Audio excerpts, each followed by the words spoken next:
Bonjour, je suis contente que tu es là. Cette semaine, j'ai eu plus de responsabilités que d'habitude et malheureusement, ça m'a empêché de préparer la classe comme d'habitude. Mais, par la grâce de Dieu, j'ai pu préparer la leçon. Donc, aujourd'hui, nous allons avoir peut-être des choses un peu raccourcies, mais quand même la leçon qui est la chose la plus importante. Donc, bonne écoute.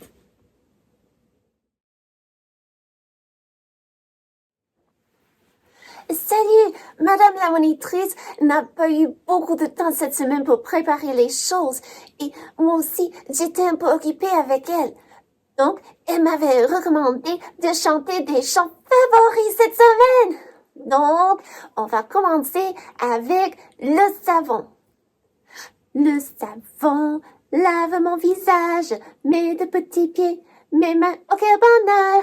Mais Jésus, pour me rendre plus sage, lui seul peut laver mon cœur. Bon, bon, bon, si le mal y fait une tache, je connais quelqu'un qui saura l'enlever. C'est Jésus, non rien je ne lui cache, car il peut tout effacer. Bon, bon. J'aime beaucoup ces chansons, beaucoup, beaucoup, beaucoup.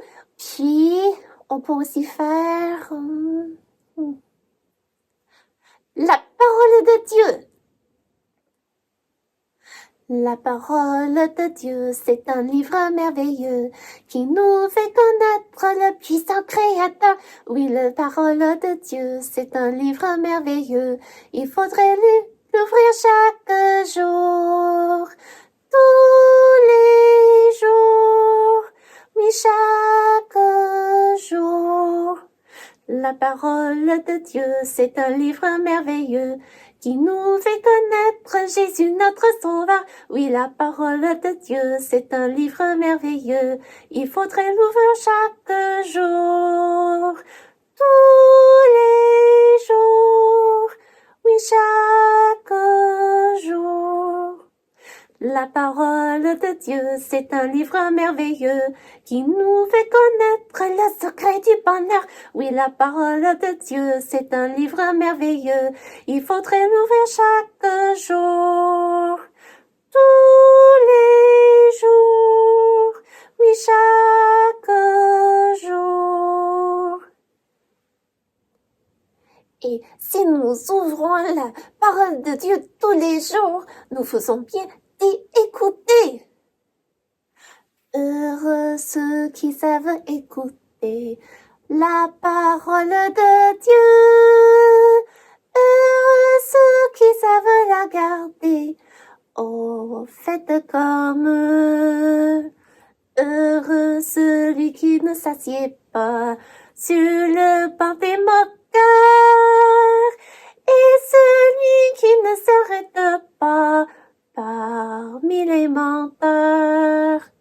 Si tu marches dans la vérité, tu verras que bientôt, tu seras comme un arbre planté près d'un courant d'eau. Heureux ceux qui savent écouter la parole de Dieu. Heureux ceux qui savent la garder. Oh, faites comme eux. Et on ne peut pas faire des chants favoris sans chanter, car Jésus a tant aimé le monde. Es-tu prêt? C'est parti! Car Dieu a tant et tant aimé le monde, qu'il a donné son Fils unique. Dieu a tant et tant aimé le monde, qu'il a donné son Fils Jésus. Si tu crois cela, tu ne périras pas, mais tu auras la vie éternelle. Oui, si tu crois cela, tu ne périras pas, mais tu auras la vie éternelle. Car Dieu a tant et tant aimé le monde, qu'il a donné son Fils unique. Dieu a tant et tant aimé le monde, qu'il a donné son Fils Jésus. Oh, j'aime beaucoup chanter avec toi. Merci d'être là. Maintenant, je prends ma place pour la leçon. À la prochaine? Non, pas à la prochaine. À plus tard, c'est ça. À plus tard, après la leçon. Oui.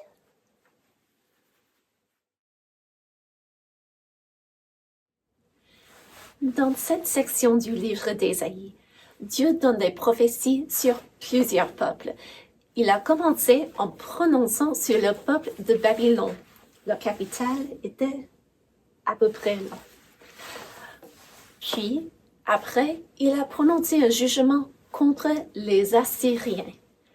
Les Assyriens, pas les Syriens, mais les Assyriens, étaient un peuple au nord-est d'Israël et de Juda. Ils étaient connus pour leur cruauté envers ceux qui les résistaient. Et ils n'avaient pas honte d'être cruels. Dieu leur a permis de devenir forts. Et il les a utilisés pour punir son peuple Israël. Tu peux regarder en Ésaïe 10. Mais le peuple assyrien a fini par croire que c'était par sa propre force qu'il a eu le dessus sur les peuples autour d'eux. Et Dieu avait déjà dit à Ésaïe qu'il allait punir les Assyriens, parce qu'ils étaient comme une scie qui avait arrogance envers celui qui la manie. Ils refusaient d'admettre que leur force venait de Dieu. Ce que je trouve intéressant, c'est que Dieu mentionne encore le peuple assyrien ici, mais l'emphase n'est pas sur eux. Regarde avec moi dans le livre d'Ésaïe, au chapitre 14. Je te laisse du temps pour ouvrir ta Bible et pour trouver ta place. Nous allons lire 4 versets ensemble. Dans le livre d'Ésaïe, au chapitre 14 et au verset 24, la Bible nous dit: « L'Éternel des armées l'a juré en disant, « Oui, ce que j'ai décidé arrivera. Ce que j'ai résolu s'accomplira. Je briserai l'Assyrien dans mon pays. Je le foulerai aux pieds sur mes montagnes, et son joug leur sera ôté, et son fardeau sera ôté de leurs épaules. Voilà la résolution prise contre toute la terre. Voilà la main étendue sur toutes les nations. L'Éternel des armées a pris cette résolution. Qui s'y opposera? Sa main est étendue. Qui la détournera? Selon toi, c'est quoi l'emphase dans ces versets? Est-ce que c'est sur le jugement qui viendra sur les Assyriens? C'est mentionné dans une des versets, mais où est l'emphase? Qu'est-ce qui est l'élément central de ces versets? Au verset 24. L'Éternel des armées l'a juré en disant, « Oui, ce que j'ai décidé arrivera. Ce que j'ai résolu s'accomplira. » L'emphase est sur le fait que Dieu fera ce qu'il a décidé de faire. Ne le trouves-tu pas? Dieu nous dit plusieurs fois que ce qu'il a décidé va s'accomplir. Comptons le nombre de fois qu'il parle de cela. Au verset 24. L'Éternel des armées l'a juré en disant, « Oui, ce que j'ai décidé arrivera. » Ça, c'est une fois. Puis, ce que j'ai résolu s'accomplira.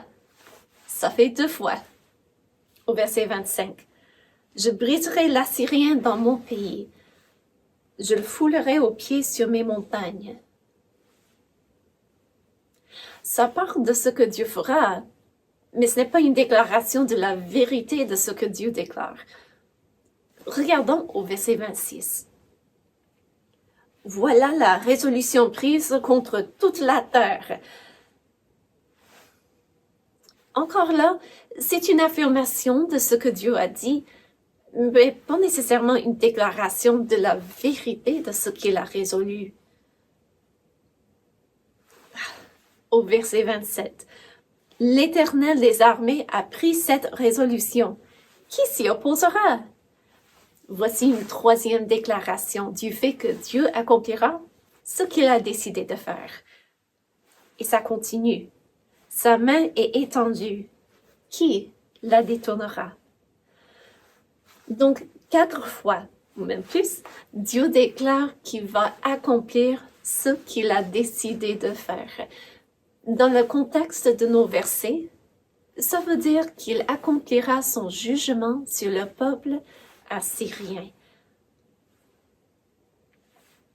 Est-ce que toi, tu crois dans la véracité de ce que Dieu a dit? On sait qu'on doit dire oui. On sait qu'on doit avoir confiance en ce que Dieu a dit, oui. Mais est-ce que c'est ce que nous croyons vraiment, révélé par nos actions et par nos choix? Tu sais, c'est facile de dire qu'on croit en quelque chose sans vraiment y croire. Les actes en disent plus long que les paroles, dit le proverbe. Nos actions et nos choix révèlent ce que nous croyons vraiment. Il y a un autre dicton qui dit « Il n'y a pas d'athée dans les tranchées ». Ça veut dire que quand on est dans une situation extrême, ce qu'on croit vraiment va se manifester par ses actions. On dit qu'il n'y a pas d'athée dans les tranchées, comme pendant la Deuxième Guerre mondiale, parce que dans une telle situation, la réponse normale, c'est de prier. Eh bien, revenons au verset d'aujourd'hui. Il me semble qu'ici, l'emphase est sur le fait que Dieu accomplira ce qu'il a décidé de faire. Et c'est vrai, Dieu va faire ce qu'il a décidé de faire. Mais pense à cela. Il annonce un jugement contre les Assyriens. Il va l'accomplir. Mais est-ce que les Assyriens y ont écouté et y ont cru? Probablement pas. Et pourquoi? C'est fort probable qu'ils n'y croyaient pas, parce qu'ils ne croyaient pas en la véracité de ce que Dieu avait dit.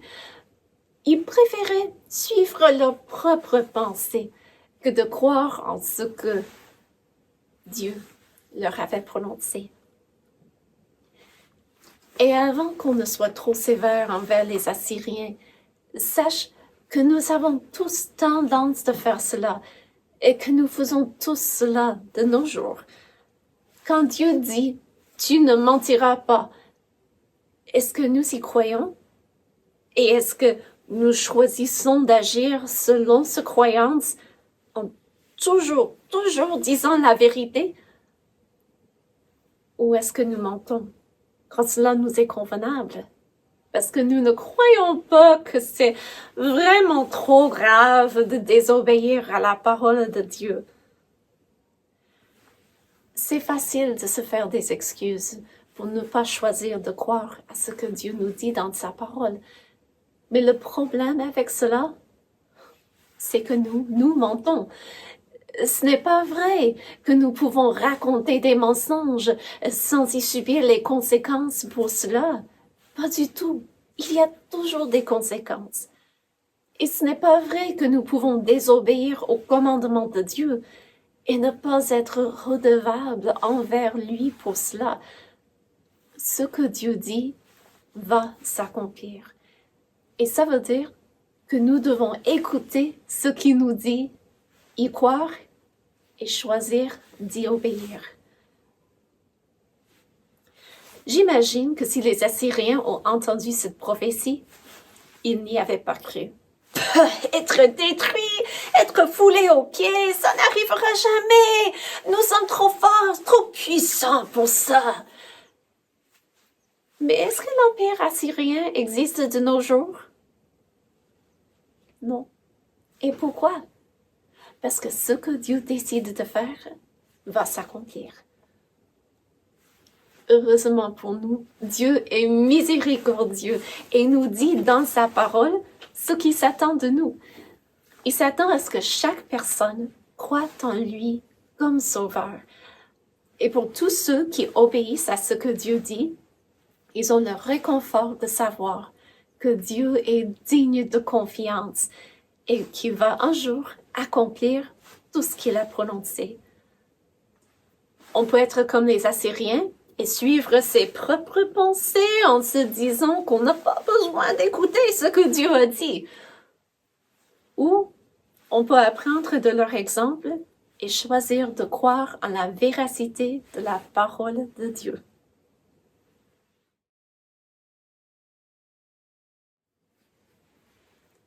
Les Assyriens n'ont pas cru en ce que Dieu leur avait dit. Mais ça ne fait pas de bon sens. Ce que Dieu dit est toujours vrai. C'est pourquoi on est ici, pour apprendre de sa parole, pour écouter, pour y croire et y obéir.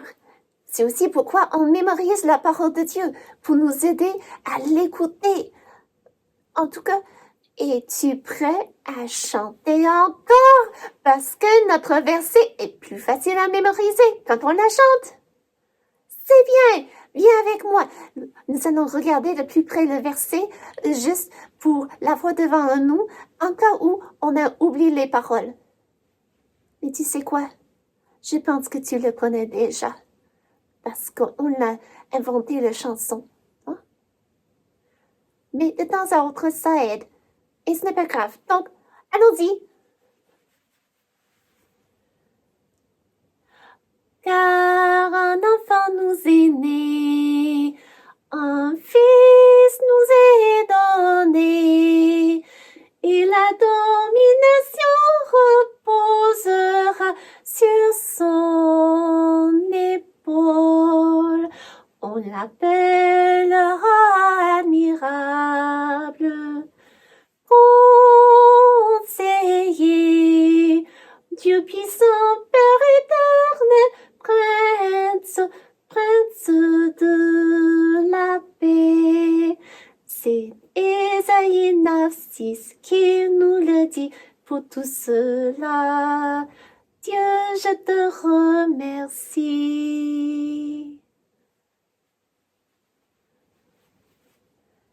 Tu vois combien c'est facile quand on a un ami avec qui on travaille un verset et on essaie de le mémoriser, pas juste pour l'avoir ici, mais aussi pour y écouter et pour choisir d'y obéir. C'est vrai que Dieu est admirable et un conseiller. Donc, si jamais nous avons des questions, nous pouvons aller à Dieu en prière et lui demander son conseil. Aussi, nous pouvons regarder dans sa parole, parce qu'il nous donne plein de conseils dans sa parole. C'est pourquoi on est ici, pour apprendre de la parole de Dieu et pour y obéir, par la grâce de Dieu. En tout cas, merci d'être là pour pratiquer les versets avec moi. Je t'apprécie. Bisous.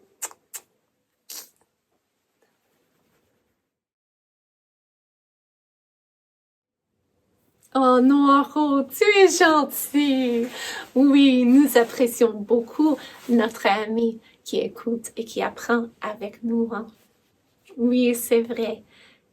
Et comme Noiro a dit, nous sommes ici. Pourquoi? Juste pour entendre des histoires? Non. Nous sommes ici pour étudier la parole de Dieu ensemble. Pourquoi? Pour y écouter et pour choisir d'y obéir par la grâce de Dieu. Pourquoi? Parce que ce que Dieu dit va s'accomplir. Et c'est important de trouver notre conseil du seul vrai conseiller de Dieu lui-même. Merci d'être là. Et Dieu voulant, à la prochaine. Au revoir.